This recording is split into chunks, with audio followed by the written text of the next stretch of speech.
Ma Barker. La verdadera Ma Barker fue la matriarca de un clan de gángsters que falleció a los 62 años, abatida a tiros por el FBI tras sembrar el terror en el Medio Oeste en Estados Unidos, durante la década de los 30.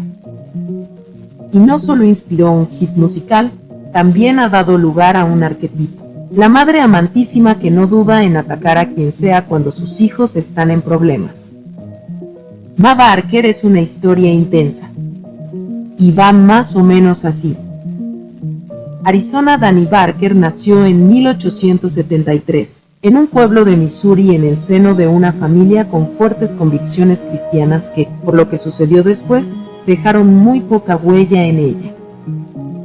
A los 19 años contrajo matrimonio con George Barker, con quien no tardaría en engendrar 4 hijos: German, Lloyd, Arthur y Fred. George desapareció muy pronto de sus vidas. Hay quien dice que porque desaprobaba la manera poco moral con la que Ma, como le decían sus hijos, los educaba, y por sus continuos problemas con la ley desde muy jóvenes, lo que los hizo ser habituales residentes de los reformatorios de la zona. Fuese cual fuese el motivo, lo que sí cuenta el informe del FBI es que George acabó trabajando en una estación de servicio en Missouri y que Ma no estuvo mucho tiempo sola. Pronto se juntó con Arthur Dunlop, un hombre sin trabajo ni futuro.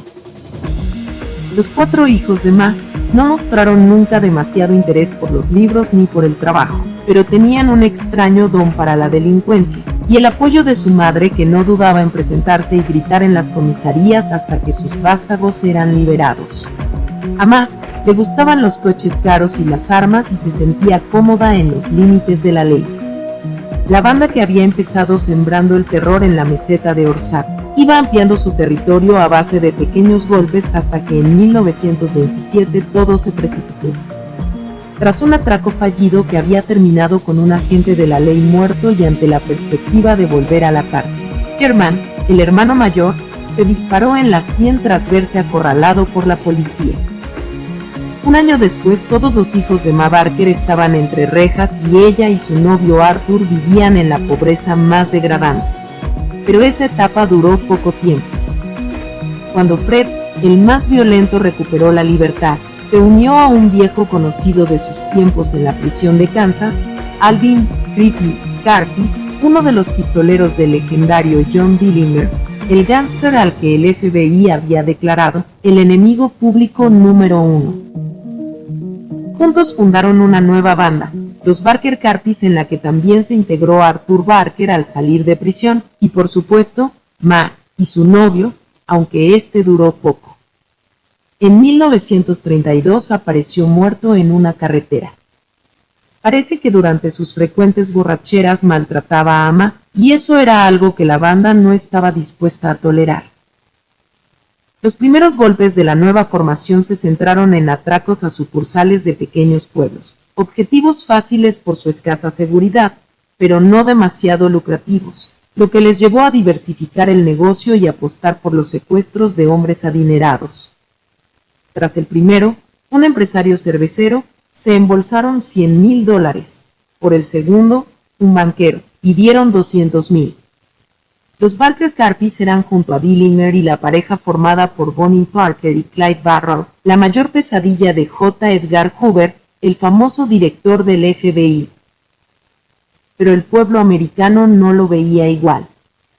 En plena Gran Depresión, la percepción que los ciudadanos tenían de los bancos no era muy favorable. El crack del 29 había acabado con los ahorros de miles de estadounidenses, que veían como las oficinas que antes habían acogido amorosamente sus billetes, ahora negaban créditos y les cerraban la puerta en las narices. Los miembros de las grandes fortunas eran sospechosos, y los que allanaban sucursales y que desplumaban a los ricos eran vistos como los nuevos héroes del pueblo.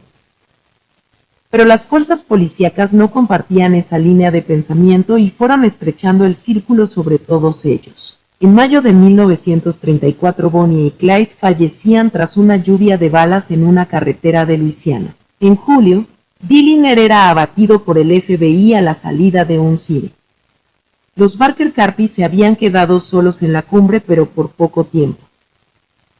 El 16 de enero de 1935 Ma Barker y su hijo Fred fueron sitiados por el FBI en una cabaña que habían alquilado con nombre falso en Ocklawaha, a la orilla del lago Weir, en Florida. Los agentes rodearon la casa e invitaron a los Barker a salir, pero lo que recibieron fue una ráfaga de disparos. El tiroteo duró 4 horas y se dispararon más de 2.000 balas. Según el informe de la policía, Ma murió con una ametralladora Thompson en las manos. En la cabaña encontraron además varias escopetas, un rifle Winchester, un Colt, varias cajas de munición y $15,000 marcados que habían recibido como pago por su último secuestro y que había permitido al FBI seguir su pista. 8 días antes, Arthur había sido detenido en Chicago y eso le libró de las 2.000 balas que llovieron sobre la casa. En 1938 fue abatido por un guardia de Alcatraz durante una fuga fallida. Lloyd, el hermano menos agresivo según las crónicas, cumplió su condena y se reinsertó en la sociedad. Trabajó como cocinero en el Fuerte Custer durante la Segunda Guerra Mundial y como parrillero en un restaurante, pero los Barker tenían un imán para el crimen y en 1949 murió asesinado por su mujer. Durante el lustro que estuvo en activo pasaron por la banda más de 30 criminales, entre ellos media docena de mujeres. Aunque a Ma Barker no le gustaba que ninguna de ellas se acercase a sus niños, como llamaba a sus hijos. Las conexiones musicales de los Barker Karpis van más allá del éxito de Boney M. Durante su estancia en Alcatraz, Alvin Karpis tuvo un compañero de celda cuya maldad superaría con creces la de la banda que había aterrorizado el Medio Oeste. Este era Charles Manson. La historia de Manson tuvo el final que ya conocemos. La de Karpis llegó a su final en Torremolinos. El que había sido el preso más longevo de Alcatraz, acabó como un jubilado más en la Costa del Sol y está enterrado en el cementerio de San Miguel de Málaga. Karpis siempre negó que Ma Barker fuese el cerebro de la banda tal como el FBI había mencionado. Tras su muerte, Hoover había declarado que Barker era el cerebro criminal más vicioso, peligroso e ingenioso de la última década. Karpis, por el contrario, escribió en sus memorias: la historia más ridícula en los anales del crimen es que Ma Barker era la mente maestra de la banda Barker Karpis. Ni siquiera era una criminal. Sabía que éramos criminales, pero su participación en nuestras carreras se limitaba a fingir que era una madre que viajaba con sus 2 hijos. ¿Qué podría resultar más inocente? Según Karpis, el FBI había fomentado la imagen de la matriarca asesina para justificar el asesinato de una anciana. Aunque probablemente tras esa teoría se oculte que a Alvin le hubiese gustado que esas palabras de Hoover estuviesen dedicadas a él. Sea cual sea la magnitud de la implicación de Ma Barker en los crímenes de sus hijos y de la Barker Karpis, lo cierto es que su figura ya forma parte de la cultura popular. Pero sin duda lo que le ha proporcionado la inmortalidad a Arizona Danny Barker es el himno en el disco de Boney M. Su leyenda contada sobre las notas de una melodía tradicional tunecina, Sidi Manser, que había escuchado durante sus vacaciones Hans Hofmeister, asistente de Frank Farian, inventor, productor y voz en la sombra de Boney M.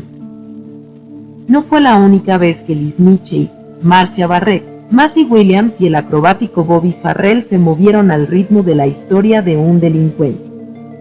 El porqué de estos homenajes es un misterio mayor que el verdadero papel de Ma Barker en la Barker Karpis Gang.